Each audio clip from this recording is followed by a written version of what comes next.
आहे की नाही सांगा? भस्म आहे, रुद्राक्ष आहे, मंत्र आहे, तुम्हाला देव आहे. हे अष्टावरण असताना सुद्धा हे बाजूला सारून गुरुमाऊलीचा कृपा आशीर्वाद कोण कोण घेतलेले आहे ते सगळ्यांना मी बोलू लागलो. उपदेश कोणाच्या कानात पडलेले आहे त्याने कान खोल करके सुनना. कान उघड ठेवून ऐकून घ्या.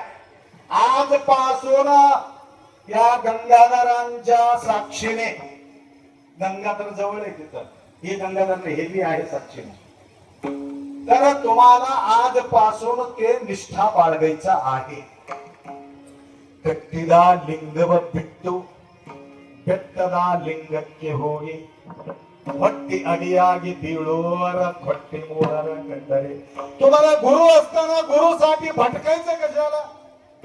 तुमच्या गळ्यात लिंग असताना देवासाठी भटकायचं कशाला? तुमच्या जवळ तीर्थ असताना सुद्धा तीर्थ क्षेत्रासाठी भटकायचं कशाला? कशाला भटकायचं? आता मी येत होतो, शिवा मला म्हटलंय आपा आम्ही प्रयागराजला गेलो होतो की नाही? हो गेलो होतो. हे वेळेगावी सुद्धा प्रयागराजासारखंच वाढलेलं बघा वातावरण म्हटलं. कुठं कुठं जनरेटर, कुठं कुठं लाईट, कुठं कुठं काय पत्ताच नाही सगळं. एवढा भारीच व्यवस्था. आणि आज आम्ही आलो म्हणून इथं सुंदर वातावरण बी देव सुविधा दिलेली आहे. आता वादळ नाही पाऊस नाही. काल रात्री 2 वाजता मी बाहेर झोपलेले, आत जाऊन झोपलो, तेवढं वादळ सुटला होता. म्हणून देव गळ्यात असताना देवासाठी भटकायचं नाही. बघण्यासाठी जावा, काशीला बघण्यासाठी जावा, केदारला बघण्यासाठी जावा, देवासाठी जाऊ नका. लक्षात आलं का? गेलं तर काय म्हटलं? गुरुसाठी सुद्धा भटकायचं नाही. तुम्हाला गुरुवर्य भरपूर आहे, अवती भोवती सगळीकडे गुरुमाऊली झालेले आजकाल. लक्षात आलं का? ज्यांच्या गळ्यात लिंग आहे गुरुचा त्यांच्याच पाय पडायचा, दुसरा कोणाचा पाय पडायचं. उलट तुम्हाला पाप लागते. मी लहान असता वेळेस एक मातंग समाजातला व्यक्ती दीक्षा घेतलं, ते लिंगायताला शिवून घेत नव्हते. मी म्हणलो कसं काय? त्यांच्या गळ्यात लिंग नाही, आपण त्यासाठी शिवून घेत नाही. मला तुम्ही बी शिवून घेऊ नका. लिंग झालं तर त्याला शिवा, नाहीतर शिवून घेऊ नका. म्हणून जो लिंगधारी सदा सुची त्यांच्याच दर्शन घ्यायचं.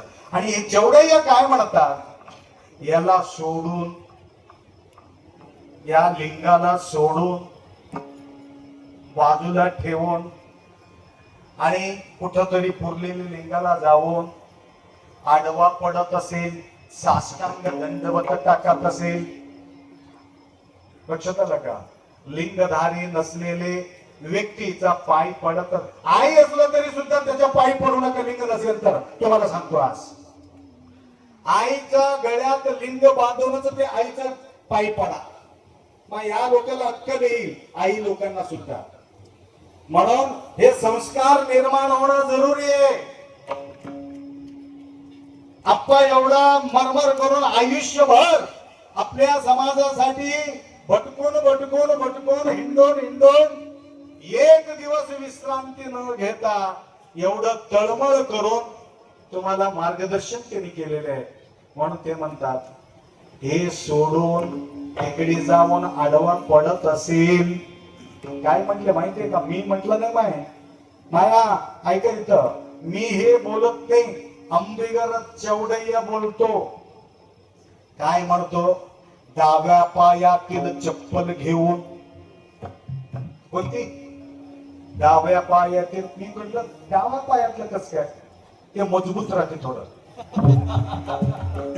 उजव्या पायातला थोडं झिजलेली असते, जास्त प्रेशर पडत नाही ना ह्या डाव्या पायाला. उजव्या पायाचा प्रेशर जास्त पडते. त्या पायातला चप्पल घेऊन कोणाला? तिथं जाऊन आडवा पडणाऱ्या लोकाला खन्न खन्न